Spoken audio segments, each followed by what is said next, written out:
Hello students, welcome back to my channel. तो आज की इस क्लास में हम पढ़ने वाले हैं major paper 8 BA 5th semester psychology. जिन भी स्टूडेंट्स का साइकोलॉजी मेजर पेपर में है तो आपके लिए ये क्लास काफ़ी हेल्पफुल रहने वाला है, क्योंकि आज हम यूनिट 3 पढ़ने वाले हैं। यूनिट 3 में आपको दिया गया है क्लिनिकल असेसमेंट एंड टेक्निक के बारे में पढ़ना है।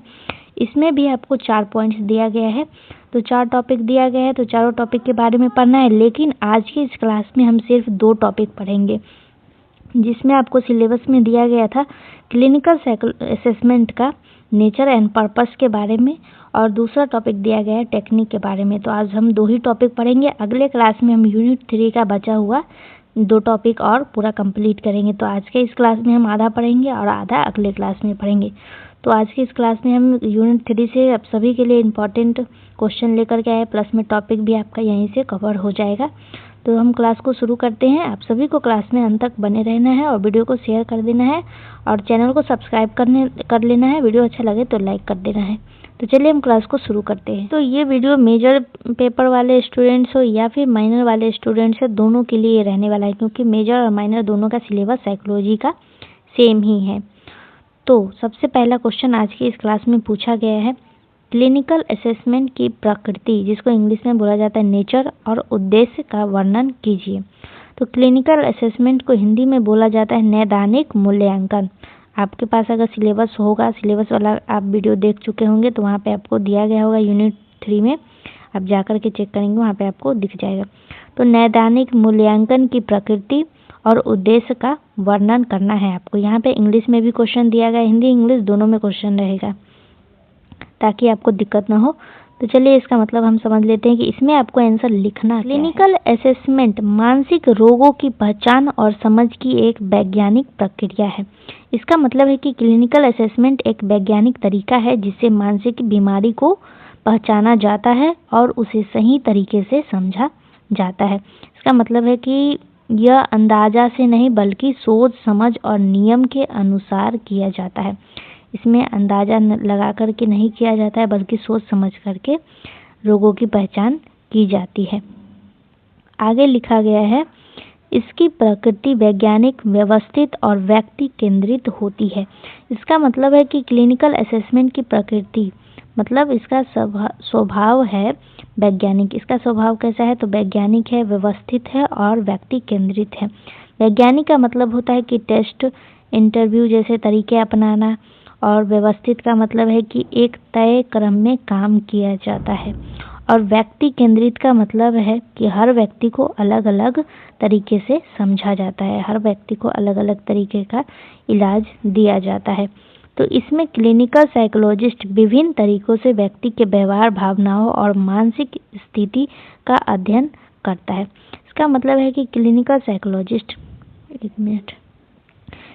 साइकोलॉजिस्ट व्यक्ति का व्यवहार, उसकी भावनाएं और दिमाग की स्थिति, इन सब को अलग अलग तरीके से समझने की कोशिश करता है। आगे लिखा गया है, क्लिनिकल असेसमेंट का मुख्य उद्देश्य व्यक्ति की मानसिक समस्याओं को समझना, सही निदान करना और उचित उपचार की योजना बनाना होता है। इसका मतलब है कि क्लिनिकल असेसमेंट का मुख्य उद्देश्य है कि समस्या क्या है उसको समझना, बीमारी का नाम तय करना यानी निदान निकालना, इलाज कैसे होगा, इलाज की योजना बनाना। तो ये सभी काम किसका है? तो क्लिनिकल असेसमेंट का ये मुख्य उद्देश्य होता है। आगे लिखा गया है, इसके द्वारा यह पता लगाया जाता है कि समस्या कितनी गंभीर है और उसका कारण क्या है। इसका मतलब है कि असेसमेंट से यह पता चलता है कि बीमारी हल्का है या फिर गंभीर है, समस्या क्यों हुई, इसका कारण ढूंढा जाता है। इसके अलावा क्लिनिकल असेसमेंट का उद्देश्य रोगी की शक्तियों और कमजोरियों को जानना तथा भविष्य में समस्या को बढ़ाने से रोकना भी होता है। इसका मतलब है कि क्लिनिकल असेसमेंट यह भी देखता है कि रोगी में क्या अच्छी बात है, यानी क्या शक्ति उसमें है, यानी वो उसमें कितनी शक्ति है, और क्या कमजोरी है ये भी पहचाना जाता है। उसकी रोगियों की क्या कमजोरी है और आगे समस्या न बढ़ जाए इसके लिए क्या किया जाए, ये सब देखने का काम क्लिनिकल असेसमेंट का भी होता है। आगे लिखा गया है, इस प्रकार क्लिनिकल असेसमेंट मानसिक स्वास्थ्य के क्षेत्र में अत्यंत महत्वपूर्ण भूमिका निभाता है। इसका मतलब है कि इसलिए क्लिनिकल असेसमेंट मानसिक स्वास्थ्य को ठीक करने में बहुत ही ज़रूरी होता है। तो असेसमेंट करना बहुत ही ज़्यादा ज़रूरी होता है। तो आई होप कि आप सभी को इतना समझ में आ गया होगा। तो चलिए अब हम आगे बढ़ते हैं क्वेश्चन नंबर 2 की तरफ। दूसरा सवाल पूछा गया है कि क्लिनिकल असेसमेंट के उद्देश्य को विस्तार से समझाइए। तो इसमें आपको लिखना है कि क्लिनिकल असेसमेंट का मुख्य उद्देश्य मानसिक रोगों की सही पहचान और उपचार में सहायता करना है। तो इसका मतलब है कि क्लिनिकल असेसमेंट का सबसे बड़ा मुख्य उद्देश्य होता है कि मानसिक बीमारी को ठीक से पहचानना और उसके इलाज में मदद करना। बिना सही पहचान के सही इलाज नहीं हो सकता है। आगे लिखा गया है, इसके द्वारा रोगी की मानसिक स्थिति, व्यवहार और भावनात्मक समस्याओं का मूल्यांकन किया जाता है। इसका मतलब है कि क्लिनिकल असेसमेंट से यह देखा जाता है कि व्यक्ति की सोच कैसी है, उसका व्यवहार कैसा है, वह भावनात्मक रूप से कैसा महसूस करता है, डरता है या फिर उदास रहता है या फिर गुस्सा ज़्यादा करता है। यानी पूरे दिमागी हालत को समझा जाता है इसके माध्यम से।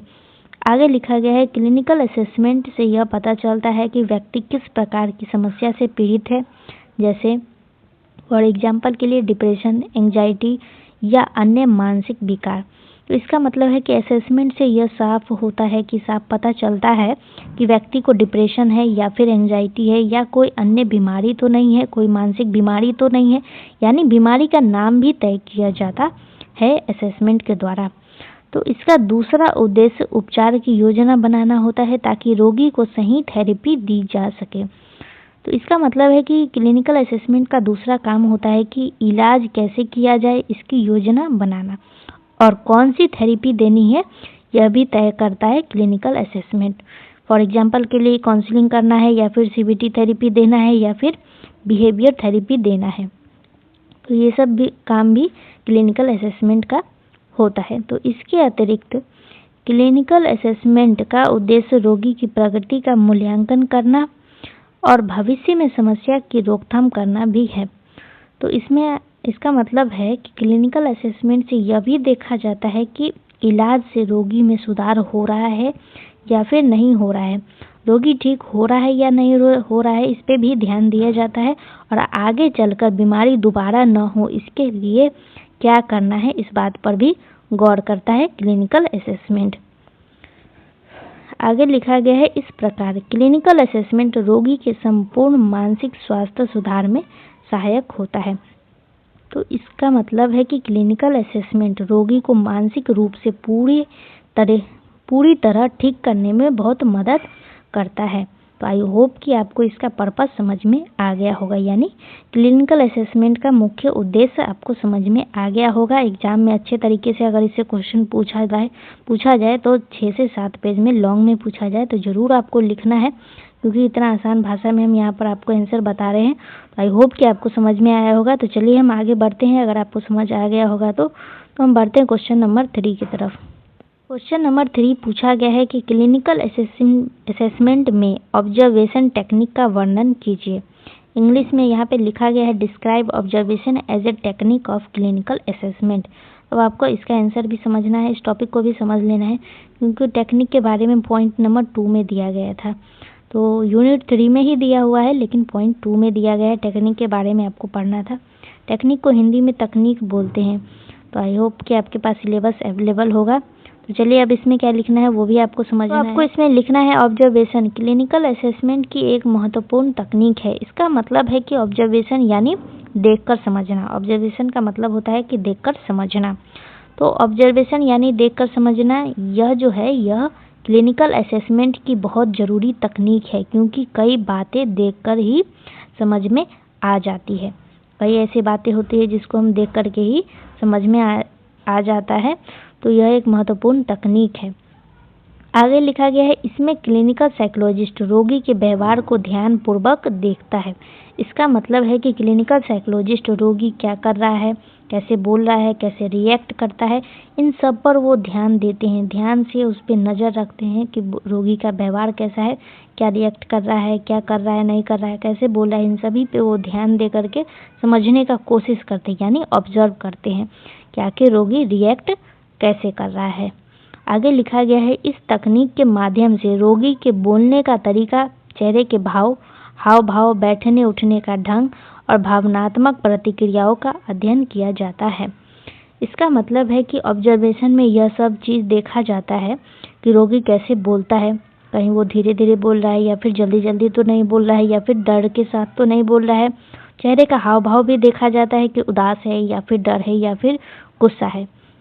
हाथ पैर की हरकत भी देखा जाता है कि कहीं वो बार बार हाथ तो नहीं हिला रहा है या फिर कुछ रिएक्ट तो नहीं कर रहा है, ये सब देखा जाता है। तो बैठने उठने का तरीका भी देखा जाता है और भावनाओं की प्रतिक्रिया पर भी ध्यान दिया जाता है, यानी इनसे रोगी की मानसिक स्थिति समझ में आती है। इन सभी पे ध्यान दिया जाता है ताकि रोगी की मानसिक स्थिति को हम समझ सकें। तो ऑब्जर्वेशन से यह समझने में सहायता मिलती है कि रोगी सामान्य व्यवहार कर रहा है या नहीं। इसका मतलब है कि ऑब्जर्वेशन से पता चलता है कि रोगी का व्यवहार सामान्य है या फिर असामान्य है। यही मानसिक बीमारी पहचानने की मदद करता है। तो ऑब्जर्वेशन क्या करता है? मानसिक बीमारी को पहचानने में मदद करता है। तो कई बार रोगी अपनी समस्या शब्दों में नहीं बता पाता, तब ऑब्जर्वेशन तकनीक बहुत उपयोगी होती है। तो इसका मतलब है कि कई रोगी ऐसे होते हैं जो कि बोल नहीं पाते हैं, शर्माते हैं या अपनी समस्या समझ ही नहीं पाते हैं कि आखिर उनको हो क्या रहा है। तो ऐसे समय में ऑब्जर्वेशन सबसे ज़्यादा काफ़ी हेल्पफुल रहता है। ऑब्जर्व किया जाता है ताकि पता लगा पाए क्लिनिकल साइकोलॉजिस्ट की रोगी को हो क्या रहा है। तो यहाँ पर ऑब्जर्वेशन का बहुत ही बड़ा रोल होता है। तो आगे लिखा गया है, इस प्रकार ऑब्जर्वेशन तकनीक रोगी की मानसिक स्थिति को समझने में महत्वपूर्ण भूमिका निभाती है। तो इसका मतलब है कि इसीलिए ऑब्जर्वेशन टेक्निक रोगी के दिमागी हालत समझने में बहुत मदद करती है। आई होप कि आपको यहाँ तक समझ में आ गया होगा। अगर हम एक लाइन में आपको बताएं तो आपको याद रखना है कि ऑब्जर्वेशन का मतलब होता है कि देखना और देख करके समझना कि रोगी को हो क्या रहा है। रोगी के बिहेवियर पर ध्यान देना, उसका फेशियल एक्सप्रेशन कैसा है उस पर ध्यान देना, इमोशनल रिएक्शन कैसा है, उसका व्यवहार नॉर्मल है या फिर एबनॉर्मल बिहेवियर है, इन सभी चीज़ों पे ध्यान दिया जाता है। तो चलिए अब हम आगे बढ़ते हैं। नंबर 4 में पूछा गया है, क्लिनिकल असेसमेंट में केस हिस्ट्री टेक्निक को समझाइए। तो ये दिया गया है हिंदी में क्वेश्चन, यहाँ इंग्लिश में दिया गया है, explain case history as a technique of clinical assessment. तो एक बात आपको बताना है कि टेक्निक में भी आपको 3 पॉइंट दिया गया था। पहला दिया गया था ऑब्जर्वेशन और दूसरा है आपका ये केस हिस्ट्री और तीसरा है आपका यहाँ पे दिया गया है, तीसरा है आपका इंटरव्यू। 3 तरीके का टेक्निक आपको पढ़ना था जिसमें हम एक पढ़ चुके हैं। अगर आपके पास सिलेबस होगा तो आप देख चुके होंगे वहाँ पे कि 3 तरीके का टेक्निक के बारे में आपको पढ़ना है। तो हम वीडियो के अंत में आपको सिलेबस दिखाएंगे जहाँ पे 3 तरीके का टेक्निक के बारे में दिया गया, तब आपको समझ में आएगा। तो फिलहाल आप पढ़ लीजिए ऐसे ही। तो चलिए हम बताते हैं आपको कि इसमें आंसर क्या लिखना है। तो केस हिस्ट्री क्लिनिकल असेसमेंट की एक महत्वपूर्ण तकनीक है। इसका मतलब है कि केस हिस्ट्री का मतलब होता है रोगी की पूरी जीवन कहानी जानना, यानी रोगियों की पूरी जीवन कहानी को जानना। तो यह क्लिनिकल असेसमेंट की बहुत ही ज़रूरी तकनीक है। आगे लिखा गया है कि इसमें रोगी के जीवन से संबंधित संपूर्ण जानकारी एकत्रित की जाती है। तो इस तकनीक में रोगी के जीवन की हर जरूरी जानकारी को इकट्ठा किया जाता है ताकि उसकी समस्या को सही तरीके से समझा जा सके। तो इसमें रोगी का पारंपरिक इतिहास, शैक्षणिक जीवन, सामाजिक संबंध, शारीरिक संबंध और पूर्व मानसिक समस्याओं की जानकारी शामिल होती है। तो इसका मतलब है कि केस हिस्ट्री में ये बात जानने की कोशिश की जाती है कि परिवार का माहौल कैसा है, पढ़ाई का रिकॉर्ड कैसा है, दोस्त और समाज से संबंध कैसा है रोगी का, और शरीर से जुड़ी बीमारियां का भी जानकारी इकट्ठा किया जाता है कि कहीं रोगी को कोई बीमारी तो नहीं हुआ था पास्ट में, पहले कभी मानसिक समस्या हुई है या फिर नहीं हुई, इसका भी पता लगाया जाता है। तो इन सब का असर मानसिक स्वास्थ्य पर पड़ता है, इसीलिए इन सभी का जानकारी इकट्ठा किया जाता है। आगे लिखा गया है, केस हिस्ट्री के माध्यम से यह समझा जाता है कि वर्तमान मानसिक समस्या के पीछे कौन से कारण हो सकते हैं। यानी इनका कहने का मतलब है कि केस हिस्ट्री से पता चलता है कि समस्या बचपन से है या हाल ही में हुआ है, परिवार, पढ़ाई या समाज ने असर डाला है या नहीं डाला है, ये सब पता लगाया जाता है। यानी समस्या की जड़ समझ में आती है इससे। आगे लिखा गया है कि यह तकनीक रोगी की समस्या को गहराई से समझने में सहायता करती है और सही निदान तथा उपचार योजना बनाने में उपयोगी होती है। तो इसका मतलब है कि जब पूरी जानकारी मिल जाती है तो बीमारी का सही पहचान हो पाता है, सही इलाज तय किया जाता है कि आखिर इस रोगी को कौन सा इलाज देना है, थेरेपी देना है या फिर ट्रीटमेंट देना है या फिर काउंसलिंग करना है, तो सही निदान निकाला जाता है। तो आगे लिखा गया है, इसीलिए केस हिस्ट्री क्लिनिकल असेसमेंट का एक आवश्यक भाग है। इसका मतलब है कि इसी कारण की वजह से केस हिस्ट्री को क्लिनिकल असेसमेंट का अनिवार्य हिस्सा माना जाता है, यानी इम्पोर्टेंट हिस्सा इसको माना जाता है। तो आप 2-3 तरीके का आपको टेक्निक के बारे में पढ़ना था, जिसमें पहला था ऑब्जर्वेशन और दूसरा था आपका केस हिस्ट्री। अब हम पढ़ेंगे तीसरा, जो कि है आपका इंटरव्यू। तो चलिए हम अगले क्वेश्चन की तरफ बढ़ते हैं। आई होप कि ये आपको समझ में आ गया होगा। कोई भी दिक्कत हो कमेंट में जरूर बताना है। क्वेश्चन नंबर 5 में पूछा गया है कि क्लिनिकल असेसमेंट में इंटरव्यू टेक्निक का महत्व स्पष्ट कीजिए। Explain the importance of interview technique in clinical assessment. तो इसमें आपको लिखना क्या है और इंटरव्यू का मतलब क्या होता है, ये किस तरीके का टेक्निक है, ये भी आपको जानना है इसमें। तो इंटरव्यू क्लिनिकल असेसमेंट की सबसे महत्वपूर्ण तकनीक में से एक है। इसका मतलब है इंटरव्यू का मतलब होता है, इंटरव्यू का मतलब है सीधी बातचीत करना, यानी सीधे बातचीत करना। एक मिनट। तो क्लिनिकल असेसमेंट में ये सबसे ज़रूरी तरीका माना जाता है, इंटरव्यू का सबसे ज़रूरी तरीका माना जाता है, यानी सीधे आमने सामने बैठ कर के रोगी से बात किया जाता है। तो आगे इसमें लिखा गया है कि इसमें क्लिनिकल साइकोलॉजिस्ट रोगी से आमने सामने बातचीत करता है। इसका मतलब है कि क्लिनिकल साइकोलॉजिस्ट रोगी के साथ फेस टू फेस बैठकर बात करता है। तो इंटरव्यू में आप सभी को भी पता होगा कि इंटरव्यू में यही किया ही जाता है कि आमने सामने बैठ कर के बात किया जाता है। तो इंटरव्यू के माध्यम से रोगी की समस्या, उसकी भावनाएं, विचार और अनुभवों को समझा जाता है। तो इसका मतलब है कि बातचीत से साइकोलॉजिस्ट यह समझता है कि रोगी को क्या समस्या है, वो अंदर से क्या महसूस कर रहा है, उसके सोचने का तरीका कैसा है, या फिर उसके जीवन में क्या क्या अनुभव, उसने अपने जीवन में क्या क्या अनुभव किए हैं, इसके बारे में भी वो जानने की कोशिश करता है। तो आगे लिखा गया है, यह तकनीक विश्वास पर आधारित होता है, जिससे रोगी अपनी समस्या खुलकर बता पाता है। इसका मतलब है कि इंटरव्यू में भरोसे का रिश्ता बनता है। इंटरव्यू से क्या होता है, भरोसे का रिश्ता बनता है। जब रोगी सुरक्षित महसूस करता है तो वह अपनी बात बिना डरे खुल करके बता देता है। आगे लिखा गया है, इंटरव्यू से रोगी की मानसिक स्थिति, समस्या की गंभीरता और उपचार की आवश्यकता का सही अनुमान लगाया जा सकता है। तो इंटरव्यू से ये पता चलता है कि रोगी की मानसिक हालत कैसी है और समस्या हल्की है या फिर गंभीर है, इलाज देना है या फिर थेरेपी की ज़रूरत कितनी है, इसका अनुमान लगाया जाता है। तो इस प्रकार इंटरव्यू तकनीक क्लिनिकल असेसमेंट में अत्यंत उपयोगी और प्रभावी मानी जाती है।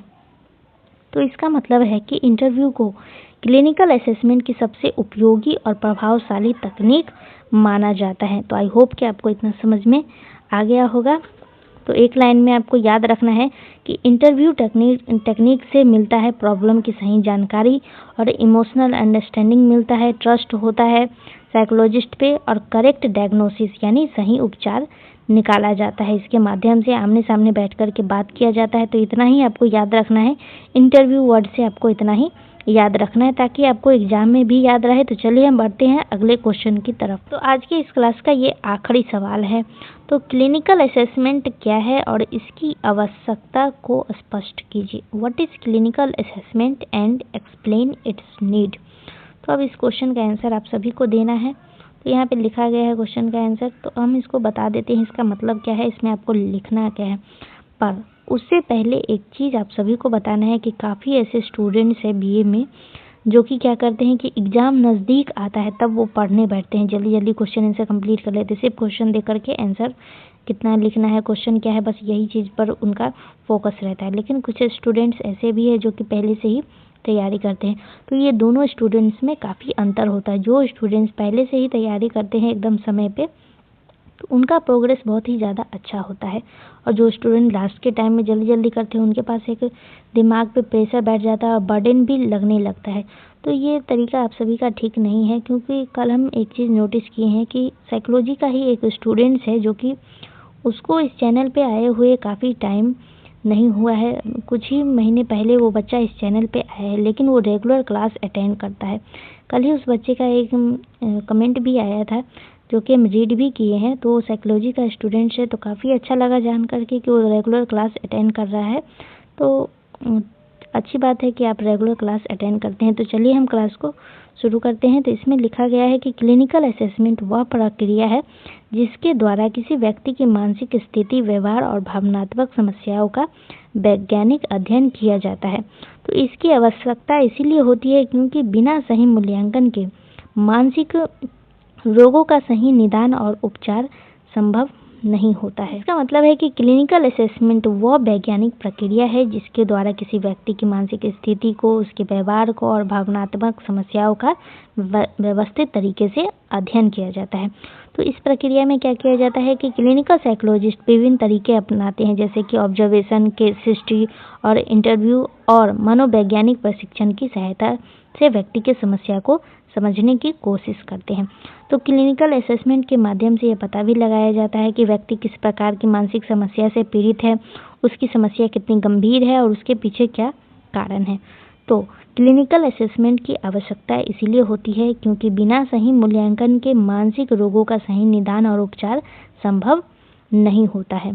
तो इसके द्वारा चिकित्सक रोगी की वास्तविक समस्या को समझ पाता है और उसके अनुसार उचित उपचार योजना बना सकता है। तो क्लिनिकल असेसमेंट से यह भी जाना जाता है कि रोगी को किस प्रकार की थेरेपी की आवश्यकता है और उपचार से उसकी प्रगति कैसी हो रही है। तो इसके अतिरिक्त अगर हम बोले तो यह भविष्य में समस्या की रोकथाम और रोगी के संपूर्ण मानसिक स्वास्थ्य सुधार में भी सहायक होता है। तो इसी प्रकार क्लिनिकल असेसमेंट मानसिक स्वास्थ्य के क्षेत्र में अत्यंत आवश्यक और महत्वपूर्ण प्रक्रिया है, इसीलिए आप सभी को इसके बारे में ज़रूर पढ़ना चाहिए। तो चलिए, आप सभी को आई होप कि इतना समझ में आ गया होगा। तो आप सभी रेगुलर क्लास को ज़रूर अटेंड किया कीजिए। और वीडियो अच्छा लगे तो वीडियो को लाइक कर देना है, अपने दोस्तों के साथ शेयर भी कर देना है और कमेंट में बताना है अगर कोई भी दिक्कत हो तो। चलिए, आज की इस क्लास को हम यहीं पे एंड करते हैं। और यूनिट 3 आज पूरा कंप्लीट नहीं हुआ है, अगला कुछ टॉपिक और भी बचा हुआ है जो कि अगले क्लास में हम पढ़ने वाले हैं। तो आप सभी का बहुत बहुत धन्यवाद है क्लास में अंत तक बने रहने के लिए। तो आज की क्लास को यहीं पे एंड करते हैं। चैनल को सब्सक्राइब कर लेना है।